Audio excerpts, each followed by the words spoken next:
मित्रों, पुराण हमें साक्षात ईश्वर से दर्शन कराता है।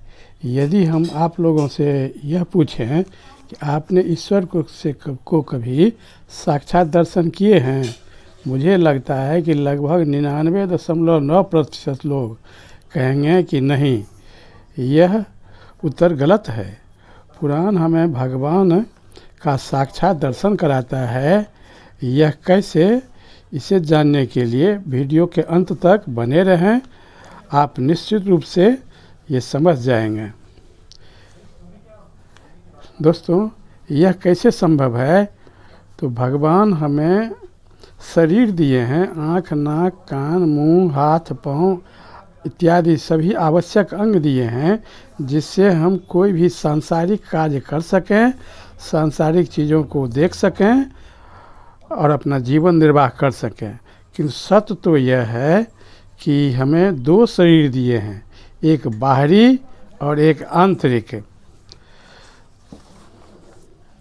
बाहरी शरीर जब हम सुबह उठते हैं तो सर्वप्रथम हमारा प्रयास रहता है कि हमारा नज़र ईश्वर के फ़ोटो पर जाए।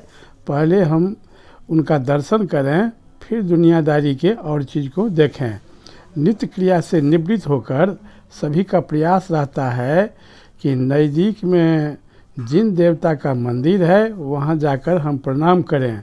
कहीं भी यदि हम किसी काम से जाना चाहते हैं तो घर में या किसी मंदिर में जाकर पहले भगवान को प्रणाम कर लेते हैं। किंतु हम दर्शन प्रणाम तो कर लेते हैं, किंतु हम उन्हें यह नहीं मानते कि यही साक्षात भगवान है। हम यह मान लेते हैं कि यह तो भगवान का फ़ोटो है, यह भगवान का मंदिर है, साक्षात भगवान यही है, यह हम नहीं मानते हैं।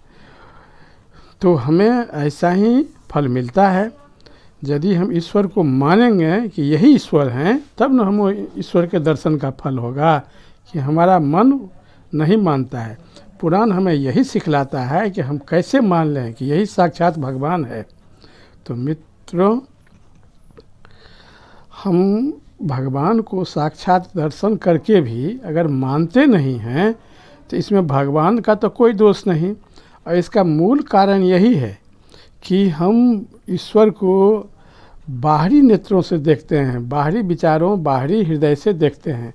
यदि हम आंतरिक नेत्रों से देखें तभी हमको विश्वास होगा कि हाँ, यही भगवान है। तो वही आंतरिक नेत्र हमें ईश्वर प्रदान करते हैं। और हर आदमी के हृदय में एक आंतरिक नेत्र भी है। आंतरिक हमारा सब कुछ है, विचार है, भावना है। उस भावना को जागृत करने के लिए हमको कुछ थोड़ा सा प्रयास करना होगा। और जब हम इस भावना को जागृत कर लेते हैं कि यही ईश्वर हैं, यही साक्षात भगवान हैं, तभी हमें उनके दर्शन का फल मिलता है। तो चूँकि वेद पुराण जो हमारा है सो ऐसा धर्म ग्रंथ है कि हमें इसी सब बातों में विश्वास कराता है। और वेद और पुराण के अध्ययन से हम इस बात में स्पष्ट हो जाते हैं कि ईश्वर सब जगह हैं, कण कण में विद्यमान है। ज़रूरत सिर्फ इतना ही है कि हम उनका दर्शन किस भाव से करते हैं, किस नेत्रों से करते हैं, किस विचारों से करते हैं।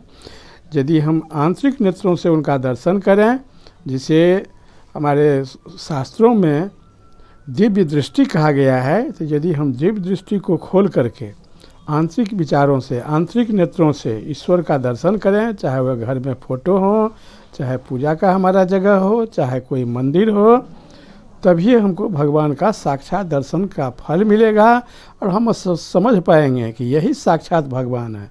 इसके लिए हमें आंतरिक नेत्रों की खोलने की आवश्यकता है, जो हमारा वेद और पुराण यही शिक्षा हमें देता है कि आंतरिक नेत्रों को हम कैसे खोल सकें और कैसे हम ईश्वर से दर्शन करें, कैसे उनसे हम वार्तालाप करें, अपने समस्याओं के बारे में उनसे हम कैसे पूछें, उसका निदान वे हमें किस प्रकार से कर देंगे।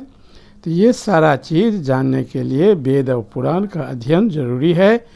वेद और पुराण ही हमें इस सब बात को बतलाता है, हमारा मार्गदर्शन करता है। तो दोस्तों, अगले इसके बाद हम दिव्य दृष्टि को कैसे देख पाएंगे वो अगले वीडियो में आप देखेंगे। इसलिए हमारे